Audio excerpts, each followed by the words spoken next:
it's me, and today I'm here with the movies I saw in June. In June actually I ended up seeing 9 movies, which is a huge step up from these past couple of months where I've only been watching like a few movies. Yeah, partially that is because this month I constantly watch like 2 movies back to back whenever I watch the movie. Well, except one exception, but for the rest I watch like 2 movies back to back. Also, I watched a couple of documentaries this month. I don't like reviewing / rating documentaries because I'm not really, I don't know how to. That's basically the basics of that. I'm just very new to documentary, so I don't know what makes a good one and what doesn't. So yeah, I will be talking about them a little bit and what I thought about them, but it won't be the same as with like the regular movies. Let's just begin. The first movie I saw in June is Misery, which came out in 1990, and I give 2 out of 5 stars. After a famous author is rescued from a car crash by a fan of his novels, he comes to realize that the care he is receiving is only the beginning of a nightmare of captivity and abuse. So I read Misery in May and I really loved it, so I wanted to check out the movie because I've heard great things about it as well, and I just think it isn't for me. Like, I definitely recognize why people love this movie so much, and I think it was a great adaptation of the book, but for me personally, the changes that were made just took away a little bit from the suspense that I had with the book. That's just personal, you know. It's also a side plot added in this movie where like a sheriff is looking for Paul, and I didn't really connect with that storyline because we know where Paul is and there wasn't much more to that storyline, so I didn't care for that at all. Then the next movie I watched is Jumanji, Welcome to the Jungle, which came in 2017, and I gave 5 out of 5 stars. 4 teenagers are sucked into a magical video game, and the only way they can escape is to work together to finish the game. I watched the original Jumanji in May, and I don't know, I was on the fence about it. I didn't really like it that much, but I can see I'm already in it. But the concept of the newer Jumanji movies sounded more appealing to me, so I decided to check them out, and I really loved this movie so much. I can recognize that it isn't a good movie objectively. Like, if you look at it critically, it isn't that great. Like, the plot is pretty predictable, it follows a lot of like action movie tropes, and yeah, isn't the best, but it was so entertaining to me. I had such a great time watching it. I was completely stuck into the story. I loved the character dynamics. I actually kind of vibed with the humor a little bit. And yeah, I just had such a great time watching this movie, and it genuinely just like made me happy. Watch this on a day that I wasn't feeling too well mentally, and it just made me feel so happy, and that's the only thing I could ask for. Immediately after that, I watched Jumanji: The Next Level, which came in 2019, and I gave 4 out of 5 stars too. The gang is back, but the game has changed. As they return to rescue one of their own, the players will have to brave parts unknown from arid deserts to snowy mountains to escape the world's most dangerous game. I still really enjoyed this movie, and it still really worked for me, even though I recognize that it again isn't the best movie. But why I gave it 4 stars instead of 5 stars is that there are some new characters in this, and I didn't really like the character dynamics that much with the new characters. It just didn't really work for me as well as the characters of the first movie. And yeah, more I don't really have to say about it because for the rest, a lot of the things that I talked about for the first new Jumanji counts for this one as well. Then yeah, I watched the first documentary of the month, which is Becoming, which came in 2020. I didn't give a rating to. Joined former First Lady Michelle Obama in an intimate documentary looking at her life, hopes, and connection with others during her 2019 book tour for Becoming. I read Becoming the book in March, I think. I could be wrong. I have my months all mixed up. It's either February or March. But I read it earlier this year, and I really enjoyed it. And around the time that I read it, the documentary came out, and I was like, oh, I should watch that. And then I didn't get around to watching it until this month. I think this documentary is a great add-on piece to the book, but I don't know if it's would stand on its own as well. I couldn't really say that if it's a great standalone documentary because I have read the book. I can't delete that from my brain, but just from my experience, I know that it's a great add-on to the book. If you read the book, I highly recommend you watch the documentary. Then I had a rewatch. I rewatched Spider-Man: Homecoming, which came in 2017, and I gave 5 out of 5 stars too. Peter Parker balances his life as an ordinary high school student in Queens with his superhero alter ego Spider-Man, and finds himself on the trial of a menace prowling the skies of New York City.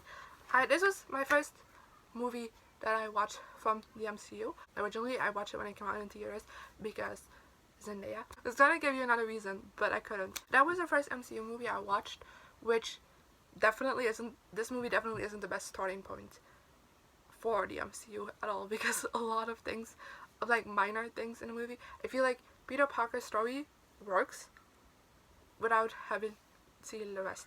But there's the villains' motivations are very much grounded in the other movies, and then also just Tony Stark's presence in the movie is also better explained if you saw the rest.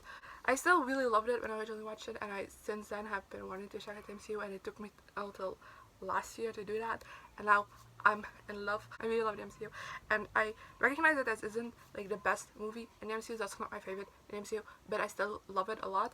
I really connect to these characters a lot because they're teenagers, and I feel like they actually feel like teenagers. As a teen, I appreciate that a lot.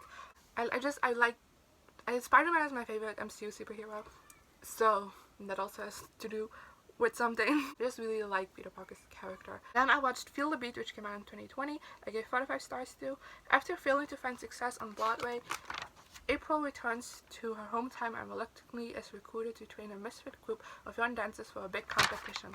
The only reason I watched this movie is because of Sophia Carson. I love Sophia Carson so much. She's so talented and she's so kind, and I love her so much. And I saw the picture for this movie pop up on Netflix, and when I read what it was about, I was like, this sounds super cliche, because it is. And then I saw that Sophia Carson was in it, and I was like, yes, I'm watching it. I do not regret it for a bit, because even though like this storyline is one that has been told a lot in different forms, and it doesn't really do anything unique with that story, I still really enjoy it, because I think what it did well is just develop the characters well and make all of the characters relatable in a way, and you just connected with every character so much, and I think that was such a big drive to the story. I think if I was a kid when this movie came out, I absolutely obsessed with this. Is exactly what I would love as a kid.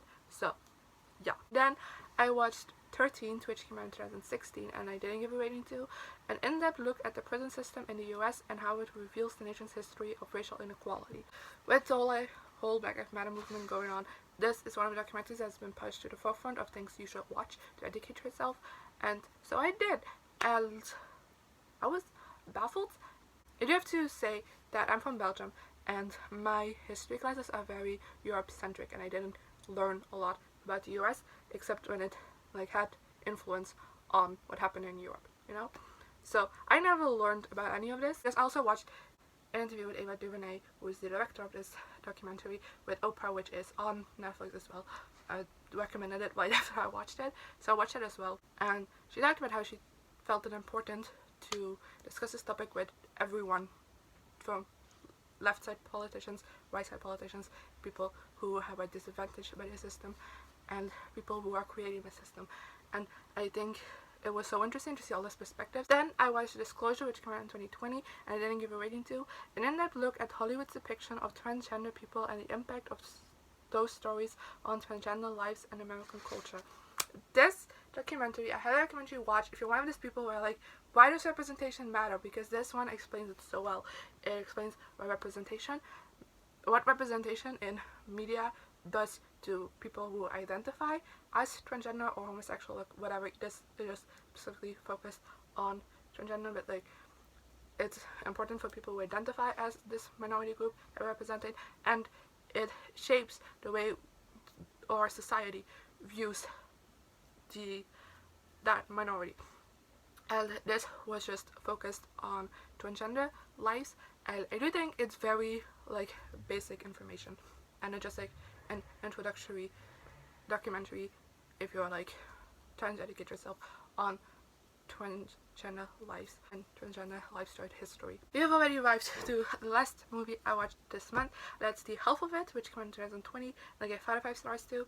When smart but cash-strapped teen Ellie Shue agrees to write a love letter for a jock she doesn't expect to become his friend or fall for his crush. I didn't even know this came out until I saw Trin Lovell's video on this movie. She made a YouTuber who makes movie commentaries, and she made a commentary on this movie, and I watched it, and then I was like, oh shit, I need to watch this movie, and I really enjoyed it. I can recognize that this isn't the best movie, and that not everyone is going to enjoy it, but I really connected with the character, and it just struck a chord with me that I haven't felt in a very long time, and I don't know, it just, I don't know how to explain the feeling I got from this movie, but it really connected with me. It's the only way I can explain it. Those are all the movies I saw this month. If you saw any of these movies, let me know in the comment section below what you thought of them, as well as some of the movies you watched in June. And I guess I'll see you guys next time. Good.